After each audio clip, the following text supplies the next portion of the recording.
My name is Dorothy Hindman, and that is my email address, and that's my website. And I would like very much for you to keep in touch with me. And I actually have a very special email from another composer that I'm going to read to you later. But I'm going to begin this talk by going over some of the ways in which composers and their instrumentalists work together, so that you can understand, how do I talk to a composer? Should I even talk to a composer? Well, one of you is playing a piece by a living composer, and I wrote him an email, and he has responded. And so I'm going to read to you a little bit later what he said. But first, we're going to start kind of systematically. So how many of you have worked with a living composer before? A few. Good. But probably not many. And one of the reasons we're doing these workshops is to encourage you to find music by living composers. Living composers share with you a cultural history, a cultural background, and the music that they write today could not have been written 100 years ago. And usually it reflects what's happening today. So you may find a composer whose artistic ideas mirror your own. And then you can have a very fruitful collaboration. And these collaborations last your whole life. In fact, I'm in touch with a pianist right now who's performing the works of Frederick Rzewski. And he has given me scores that nobody else can see from Rzewski because they're not published. And he is going to be premiering Rzewski's piano concerto next year. And so that's an example of one pianist who works with a living composer, and they're both quite prominent now because of it. All right, so we're going to pretend like you're working with a living composer and somebody your own age, okay? So the first thing I want you to understand is that we are as afraid of you as you are of us, okay? We're terrified because any number of things can happen when we get together with a performer. Without performers, we're nothing. We sit on a shelf. We gather dust. So we need people to play our music. But, walking into that first rehearsal, how many of you have had a collaborative piano experience where you walk into that first rehearsal and you don't know the other players, and you're like, what's going to happen? I'm a little bit scared. This person might be a jerk. And then it's not going to be a lot of fun to work with them. Okay, so that's what the composer is thinking outside the door. And you're probably thinking, I can't believe I got myself into this. This person's going to know every single note in the score. They're going to know if I make a mistake. Oh my gosh, am I playing it right? I wish I had never gotten into this. No. Right? But that's again, the composer is like, oh my gosh, I wish I'd never written this piece. I'm so frightened. Okay, so you're both in this situation. And so you have to get over it as quickly as possible. So I'm going to give you some tips as to how to do that. Very practical advice. So first of all, you have common goals, right? You want to look and sound good on stage. You want to communicate to your audience, right? You don't want to look like you're struggling, right? The composer also wants you to look good and sound good on stage because you're representing them, okay? And that sounds like maybe a little bit of pressure, but I don't mean it that way. What I mean is they want you to look and sound your best as well. And in fact, I'll take a little tangent, and sometimes a composer has written something that's incredibly difficult to execute. But they could get the same impression and the same sound through a much easier gesture, let's say. You should, if it's a living composer, you should suggest it. Because half of the time, they're like, oh, okay, that sounds good to me. I didn't realize that we could do this and get this sound, and it could be so much easier, right? Like, for example, you're doing a scalar passage, and it's pentatonic, and maybe your composer, though, has written in a bunch of D naturals on top of the pentatonic stuff and just made it ridiculously hard, right? It doesn't have to be that hard. It could be much easier. And adding that little D natural in probably isn't going to make a lot of difference to the gesture, but it's just going to look hard and look awkward.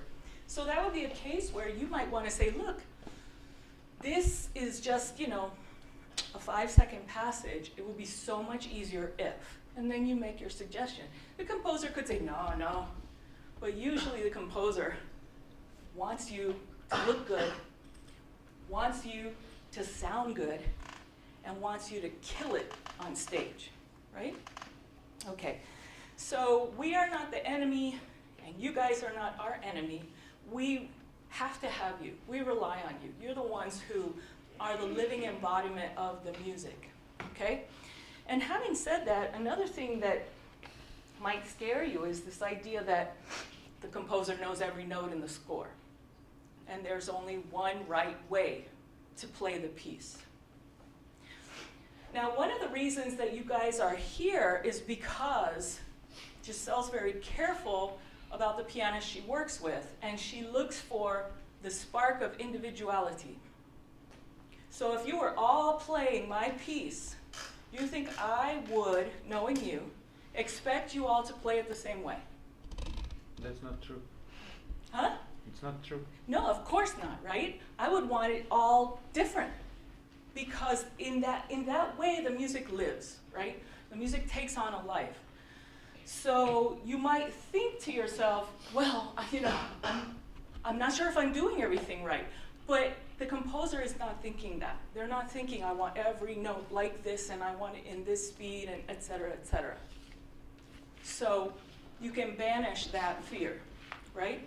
So it doesn't have to be exactly these notes. All right, so we talked a little bit about how awkward you might feel, and I've tried to give you a little bit of knowledge as to how awkward we feel going into the practice room. So if your composer is like Frederick Rzewski and very sort of not socially proper, then you might be the person who can set the tone for the rehearsal by putting them at ease. So see, now you know something about composers that a lot of pianists don't know because they haven't worked with living composers, and they haven't asked living composers, you know, what's your opinion? How many of you were afraid of working with living composers? Anybody? Or it just hasn't come up? Just hasn't come up. Okay. All right. So first of all, when you go into the rehearsal, you have probably worked on the piece already. That's the nature of pianists, is that you guys work on the piece, you even memorize the piece most of the time, right? And so you're going to already know certain things about the piece. If you want to just connect really fast, talk about your favorite part of the piece. Like, say, you've played it, and they're going to say, oh, yes, very good, which means nothing, right? Oh, yes, very good. So you can't tell if that's good or bad or whatever. But then you say, you know, this passage from measures 19 to 25, I love this part. I just love it. I just die for this part. And then they go, oh, yeah. Oh, I love that part too. And the dialogue begins. Okay? So if you can go, and it's just like meeting anybody, icebreaker. Your icebreaker is to talk about your favorite part of the piece. And then you guys are going to make friends quickly. Also, then bring up anything that you're struggling with in the piece, which I'm sure there will be something, maybe more than one thing. Maybe something in the piece is like, what is this doing in this piece? This totally doesn't belong here, and you can't figure out what it is. And then maybe the composer has some personal reason, or it means something to them, and that helps you interpret it. So compliment and then questions. What do I do here? How fast do you want this? Is this a B or a B flat? I hate that question. But I get it all the time. Is this a B or a B flat? Sometimes I can answer it, and sometimes I have to say, let me take it home and think about it. But those are the kinds of things that show the composer you're invested in the piece, just like they are, right? It would be nice if you could sit down with Ravel, for example. Say, why did you write this low G when the piano doesn't have a low G, right? It'd be great to be able to ask them the questions. Well, you can ask living composers those questions. It's an advantage. It's a real advantage. Okay, this one. That's the big one. Smile. Smile all the time in this rehearsal. It could be going horribly. It's just dying. Your piece is like, your performance, they're like trying to break your fingers. It's awful. Smile, smile, smile. Because you know what? Unfortunately, this business is small and gossipy, right? And if you get a reputation of having an attitude, it travels fast. And there's always somebody who's just as good behind you waiting to get your opportunity, okay? So do this a lot. Even if you have to fake it at first, eventually, yeah, that was good. Louis is giving me this smile. But eventually it will become real. It will become a real smile because you're breaking the ice and you're being friendly. Plus you're performers. Shouldn't be that hard for you guys, right? It should be easy for you. Just go in there and say, I love your piece, Anyway, but you get what I mean. So you smile and you put them at ease and then you can get down to work. These are some of the things that I'm afraid of when I go into a rehearsal.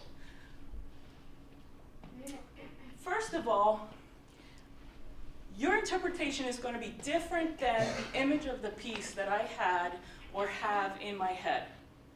That is inevitable. And in fact, when I walk into a rehearsal, I'm hoping to hear something fresh that I didn't even imagine. And this has happened to me before, so it's not impossible. But, so I don't want you to be afraid of that, but sometimes I hear things that is like, wow, that is many, many metronome markings below tempo or something. And so I have to say something about it, but I don't know how you're going to react. So that's one of my fears when I walk in. How honest can I be about how the piece is going, right? And you have that same question. How honest can I be about this passage with the D naturals and all the black keys? It's, So we start quickly, we ask honest questions, and go from there. Okay, so I think that once you ask me, is it a B or a B flat, then I'm able to talk to you, and we can go back and forth on it. Okay. The next thing you can do to have a really good rehearsal is to have multiple rehearsals lined up, because it takes the pressure off of just one get-together, right? And don't be afraid to play it your way. Your way. Because that's where you two can start. If they say, you know what, I really don't like it at this tempo, you can say, but I'm playing this at this tempo because this next section, and then you give your rationale because you're an artist too. And you should not be afraid of expressing something, especially if you've thought about it. And you're all thinkers in this room. You're not just, parrots and you play it and it sounds pretty and you don't think about it. You do think about what you're playing. So you can have that dialogue with a living composer that you cannot have with Beethoven, that you cannot have with Debussy. All you can do is read about what they said and what other people said. But you can have the dialogue where you say, I think this part should go like this. To a living composer, to somebody who created the piece. How many of you compose? How many of you compose? I know I listened to some arrangements of some Taiwanese folk songs. Yeah. Arrangement, but not composing. Why is that not composing?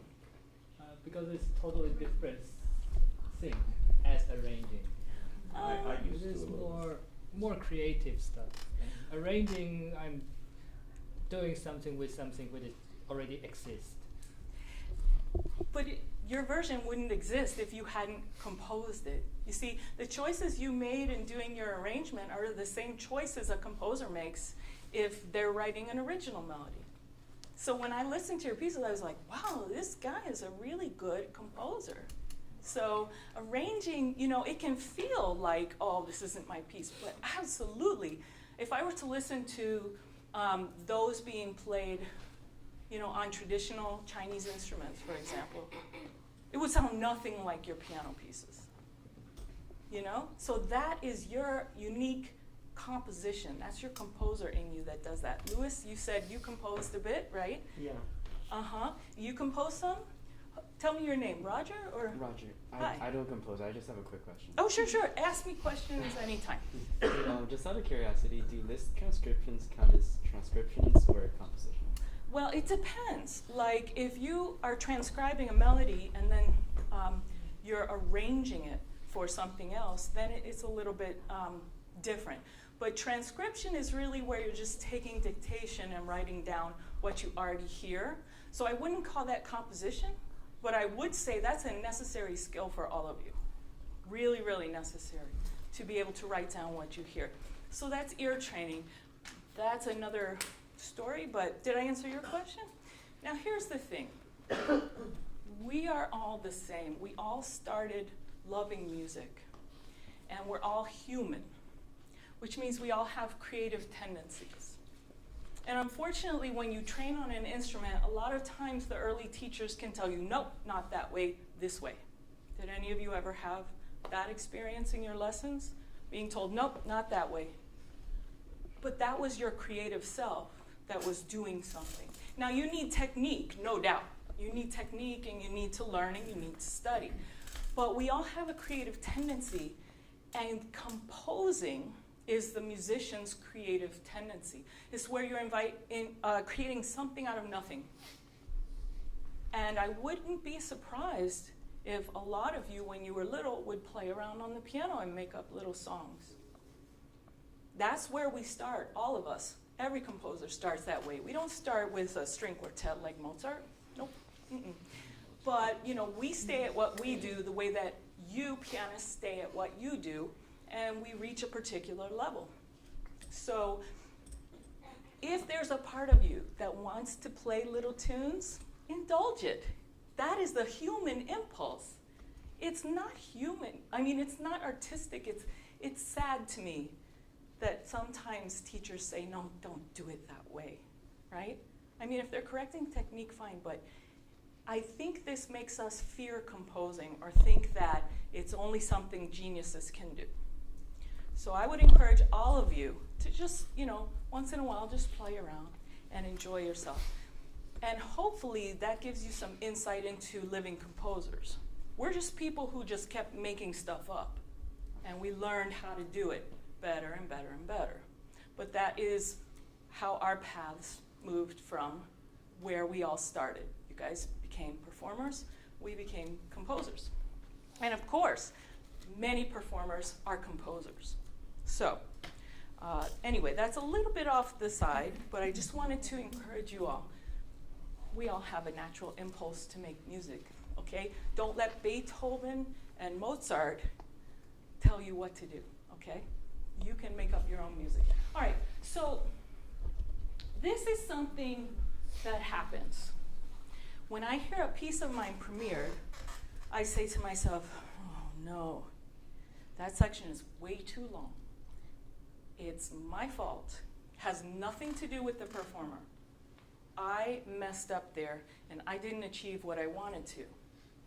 So if we're having a rehearsal and I hear that and I make that judgment, I might say, you know what, can we take this tempo in this passage?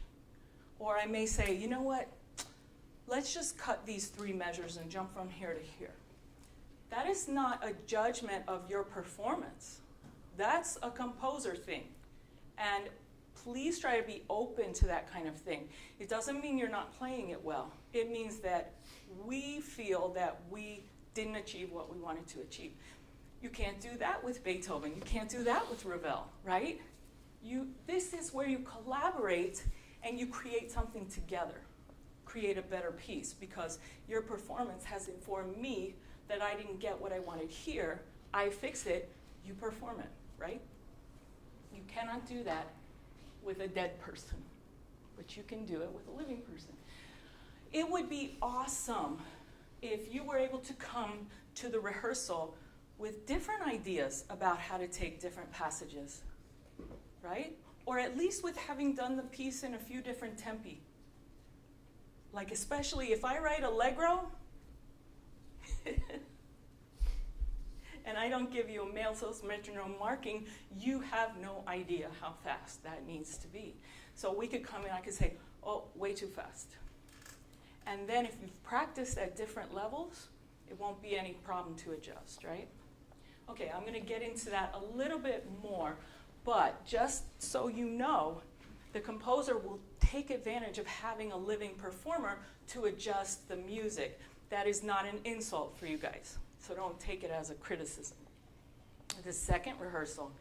So the second rehearsal means you have to have more than one rehearsal, which is great, right? Do any of you perform with orchestras or chamber ensembles? How many times do you get to rehearse with an orchestra before you go on stage? That might not be super fair, because sometimes it's only once. Often it can be twice, though. And that second rehearsal, boy, that saves you, right?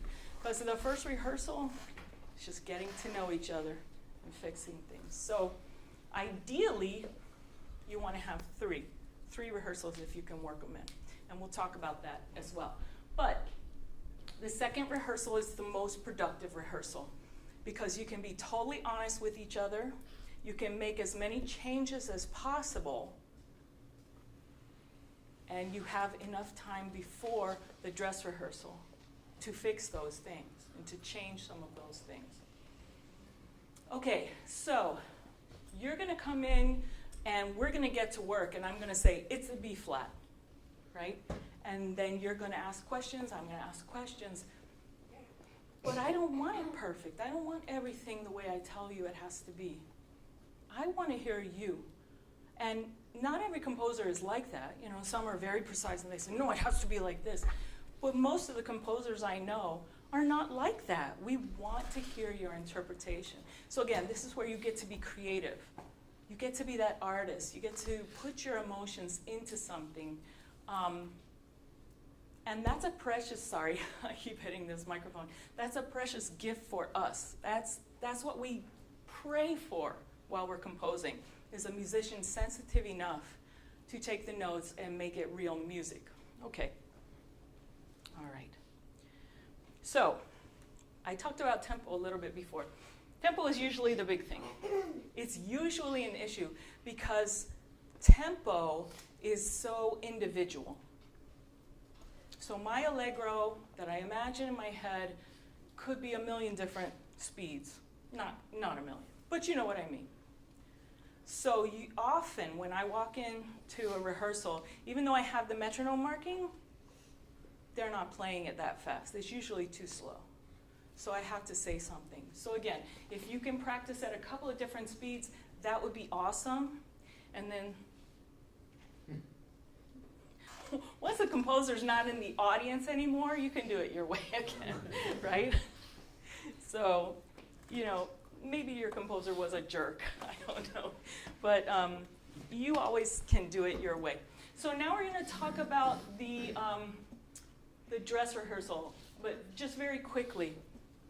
The more you can work with the composer, the more rehearsals you can have before a premiere, the more mature the music is going to be. And you all understand about a piece maturing.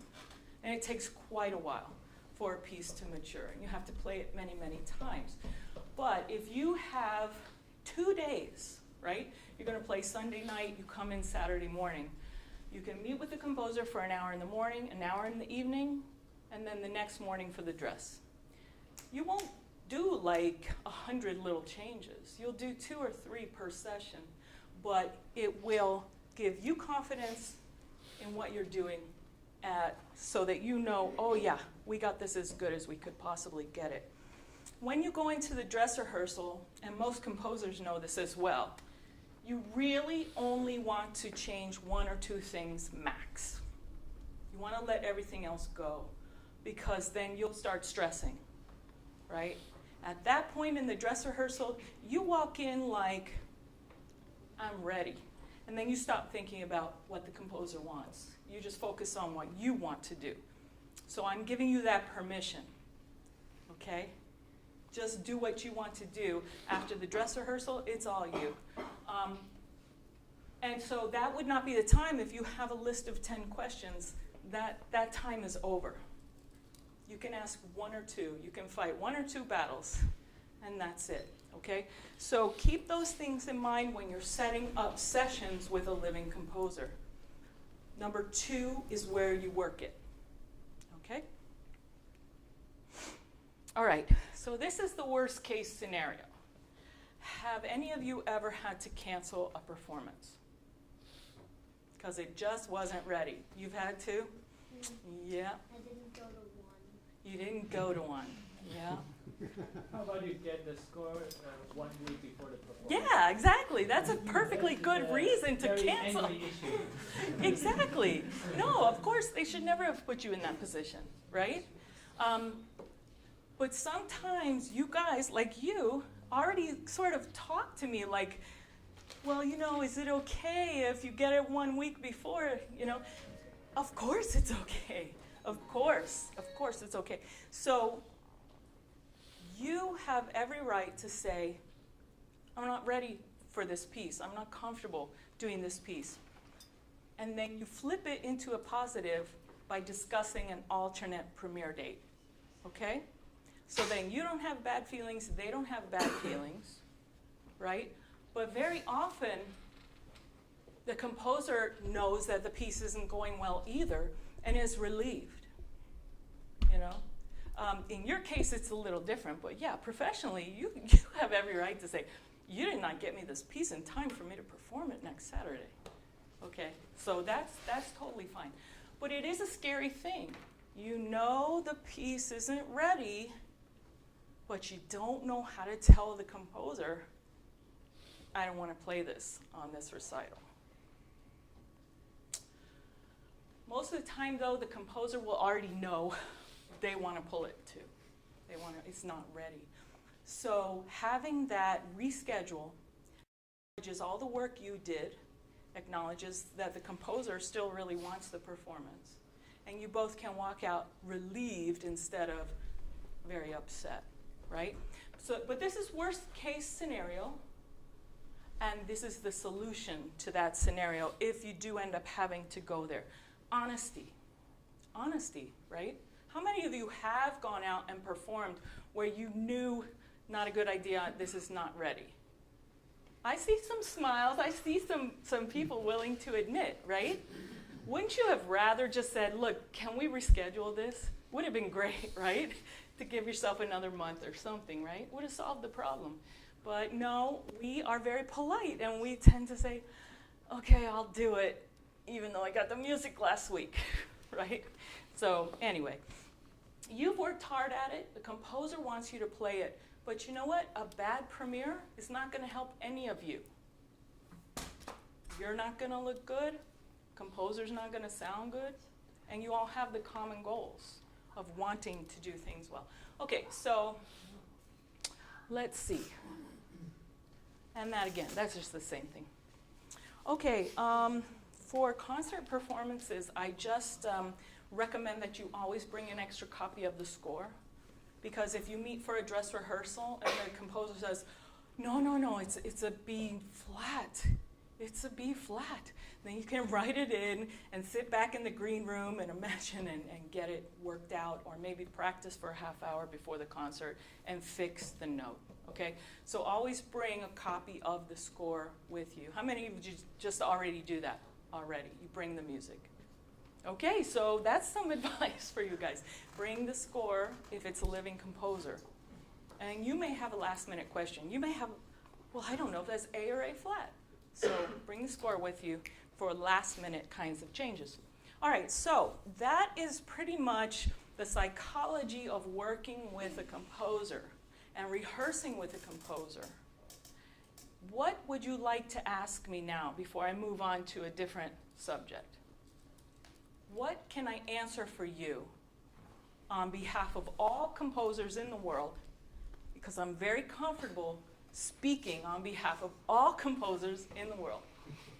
Questions? Have you heard anything that helps? Hopefully you feel more comfortable, but I'm going to read you something now. So, let's see now. Cinziana is playing. You want to tell us about the Romanian dances? Yeah, so that was the composer who answered. Yeah, I found on YouTube by chance some Romanian dances written by an Australian British composer. So this is quite rare, someone from Australia to start writing Romanian music. So I listened some of them, and they were really very, very nice, and they really sounded like someone came to Romania for 20 years and listened to our music and then wrote the music. So I got the score. I sent an email to the publishing house actually, and can I buy the score for the Romanian dances? And the composer answered me. So I thought maybe he did because he answers personally all emails. And I start playing them. I played like 5 of his dances, and I really feel like he's totally in our kind of, I don't know, he understands the music, the rhythm, the harmonies, and it's really fun to play them. So I played some of them in concert, 2 of them. One at the Bucharest Philharmonic, and everyone was shocked that I found something like that so exotic. And one in London at St. Martin in the Fields, and it was a concert organized by the Romanian Cultural Institute, so they were also very happy. Wow. In London, British composer, Romanian dance, Romanian Institute, so everything was nice and everyone liked it. So Yeah. So you found these pieces by a living composer, and you chose them, and you've had all of these opportunities to perform them, right? Yeah. And by the way, you perform them beautifully. And so that makes you look good, right?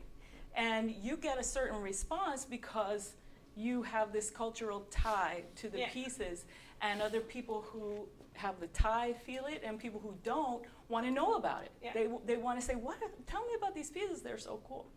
Well, I was going to ask you, did you email him directly to ask him anything about the piece? I didn't really ask before I played them. So I got the music and then I played them in concert and I sent him the recording. Mm-hmm. And after the first one, he said, "Oh, that was great, and then I would like to change that marking," and then but very, very small things and not for my own performance. Like, if you will ever play it again, maybe you would consider that and that. And he was like, "Oh, that's so nice to hear someone playing it, because now I get more ideas and I can see how you read the score and I can improve the pieces." And yes, a few days ago I got another email. I sent him another recording and he was like, "Oh, that was way too slow." So just as you said, I wrote Tempo. from, I don't know, moderato to allegro, and your accelerando was not fast enough, so I will write to prestissimo so that someone else will know I want it much faster. I felt a little bit bad, like, oh, it was really too slow, I'm so sorry I didn't read it carefully. But on the other hand, that was my perception, so... So that's how you played it. Yeah. And I'm sure to everybody else who doesn't know the score, it was incredibly convincing and musical. Because it was musical to you and convincing to you.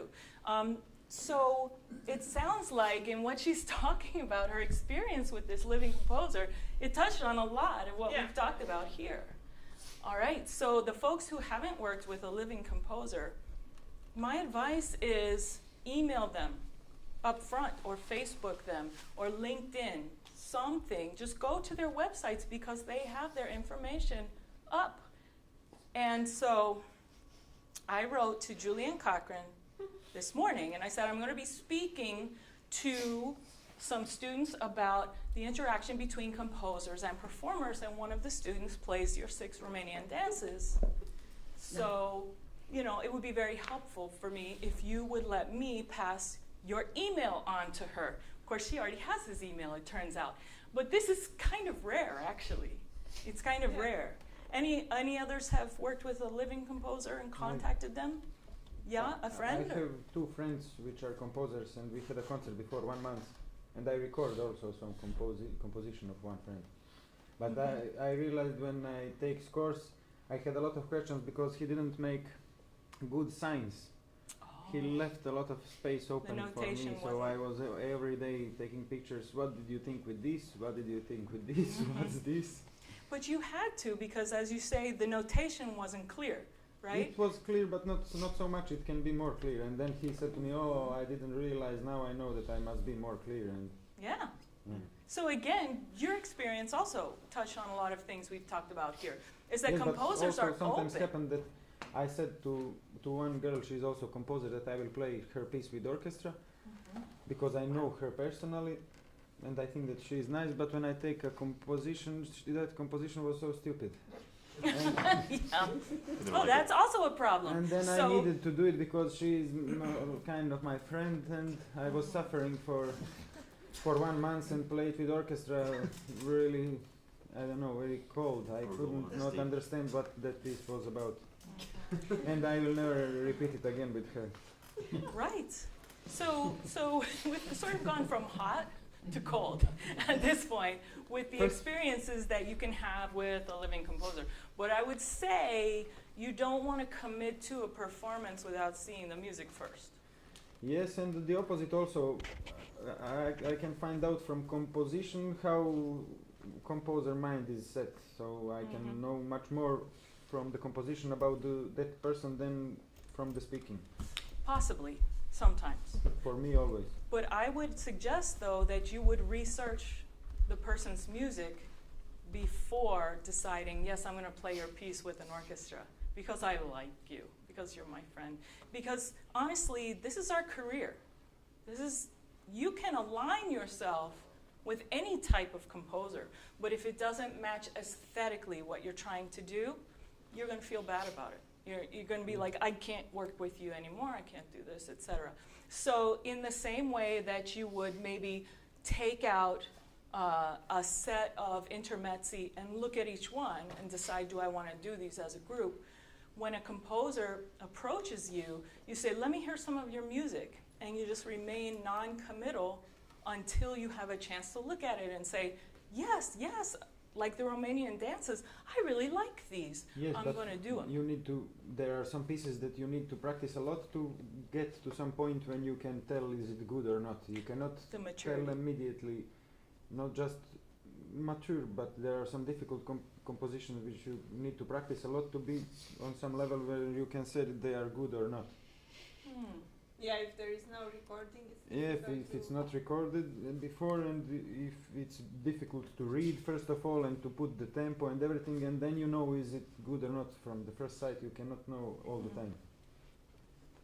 That's interesting. I've never actually heard that before. Yes?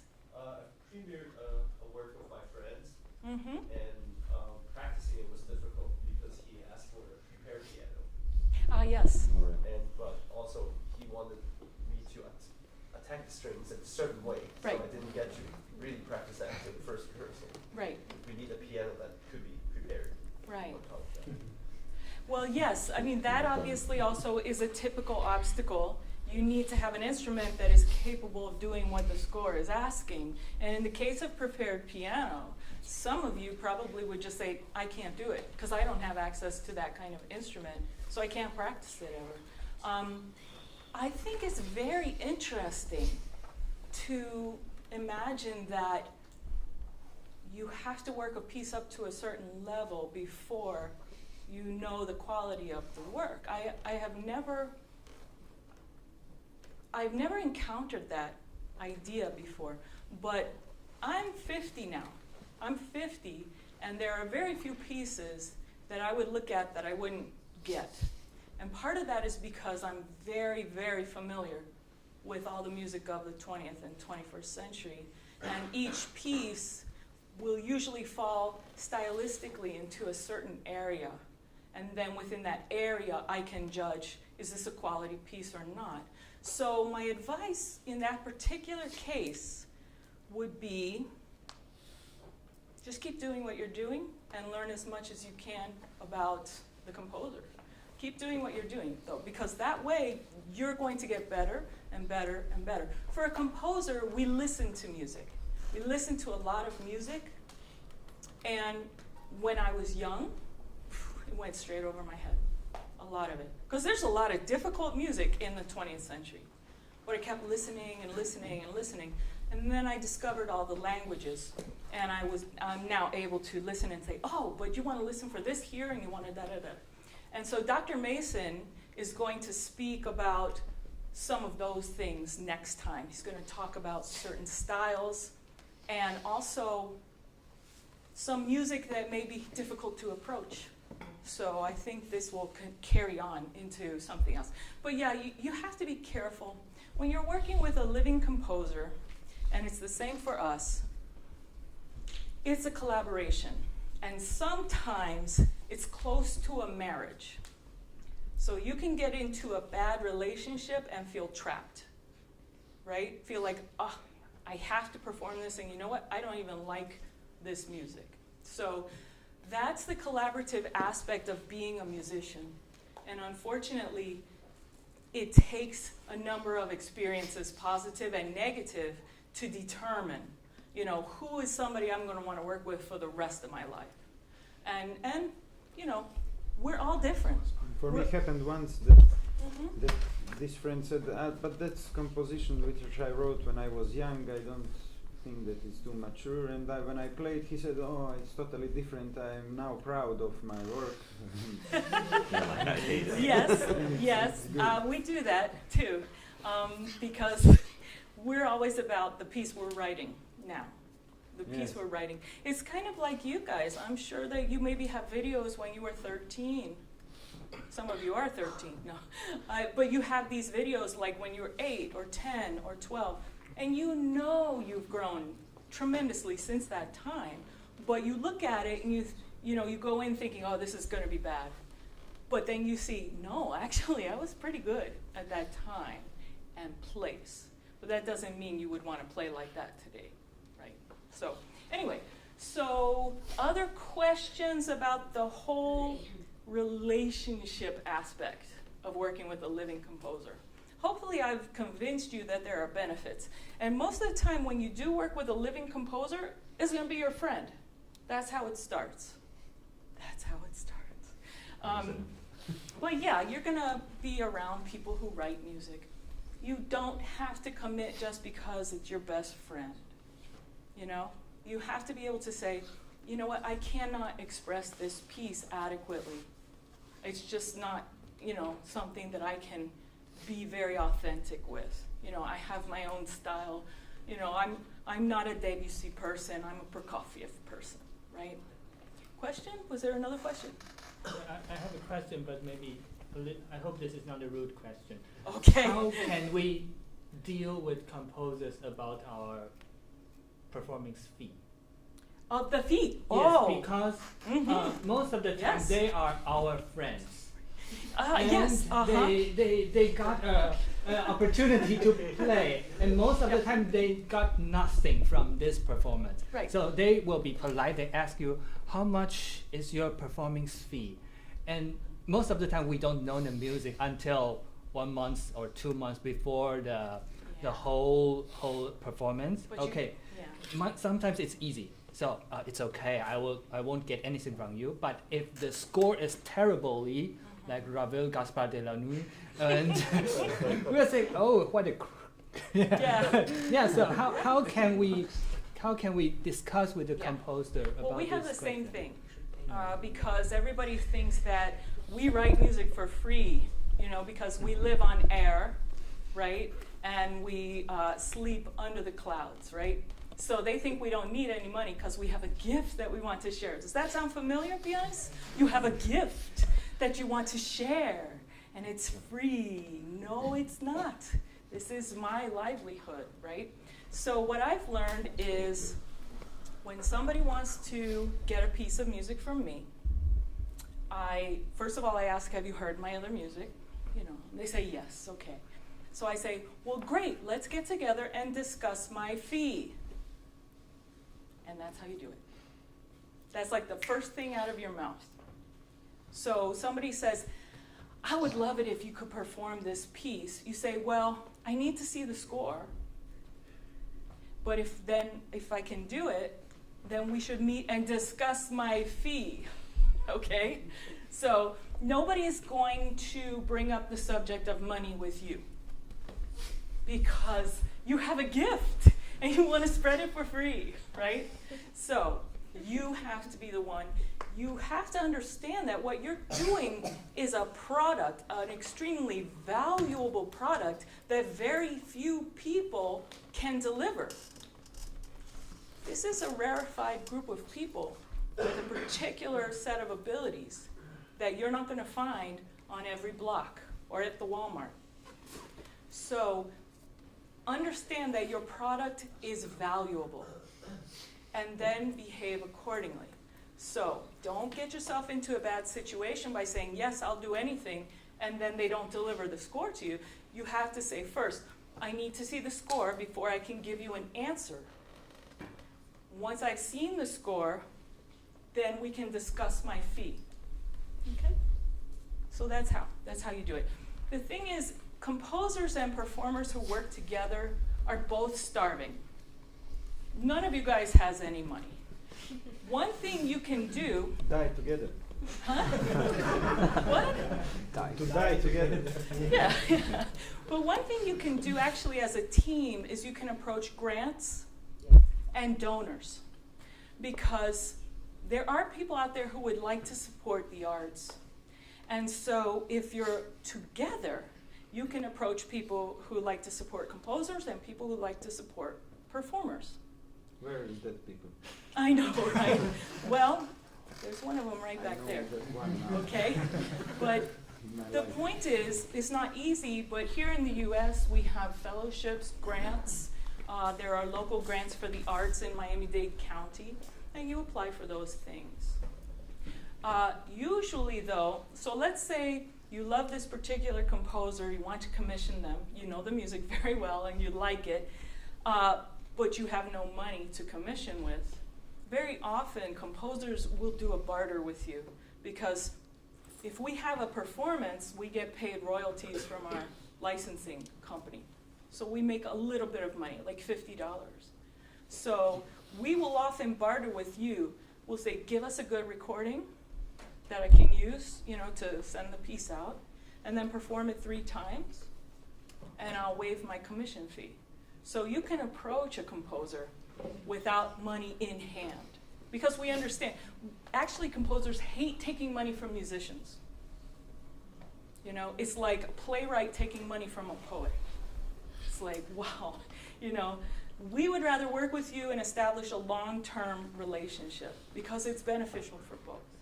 So that's another type of fee. But as far as your fees, this is your business. It's your livelihood. And I know you guys are young, and some of you probably still think of yourselves as students.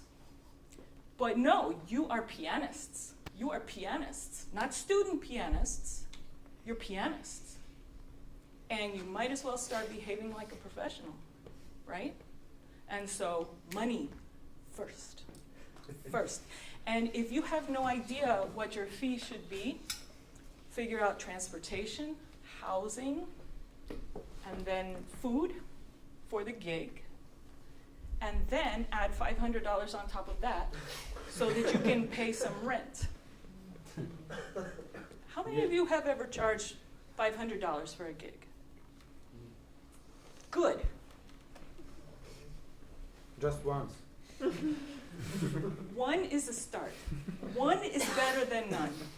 Okay? Usually you get underpaid, but Yes. I got like $560 for like these local soul and ensemble performances, and I did like 4 rehearsals with people that didn't know the music, and I learned like 2 Hindman sonatas in 3 days, things like that. Yeah. Well, and that's the nature of it. That's the nature. People, they want to hire you to play their wedding for air. They want to pay you with air.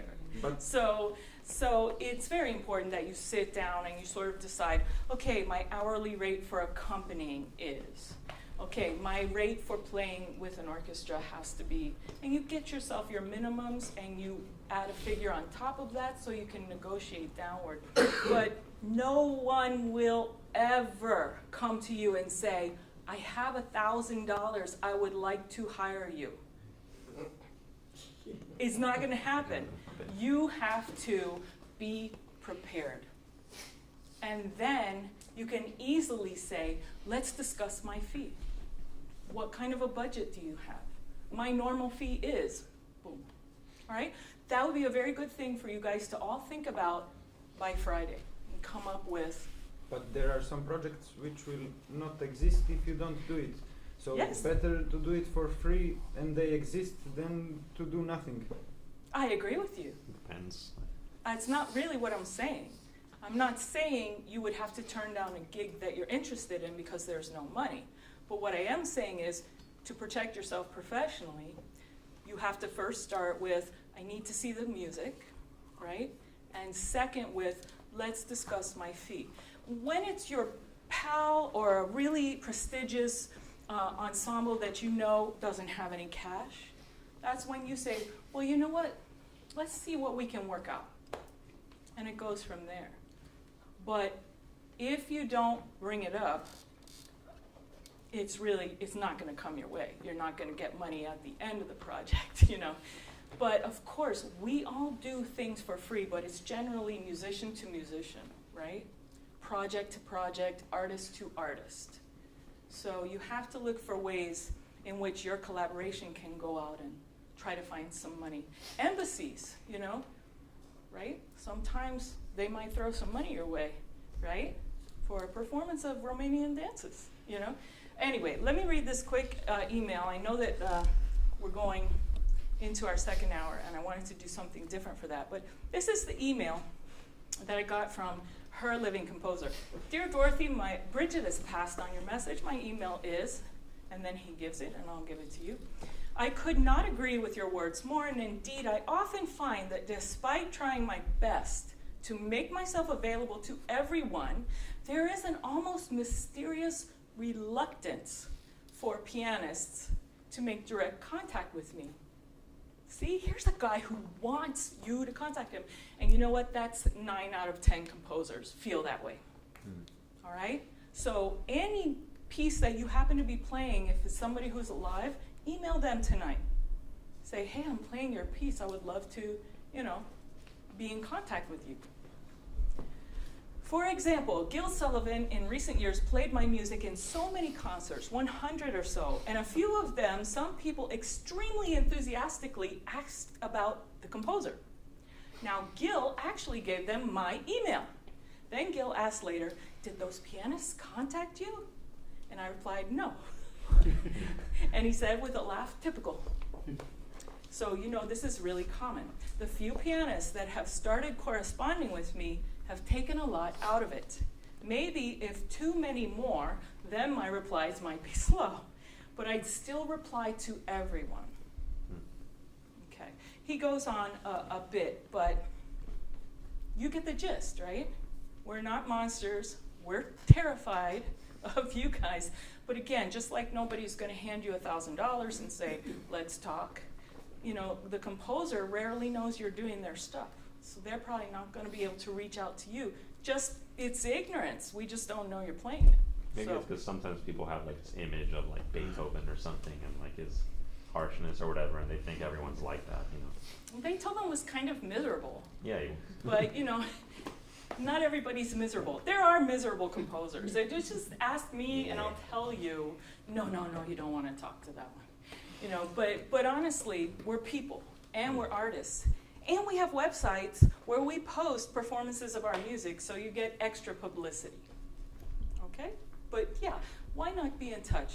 Because this can be a living thing if you work with a living composer.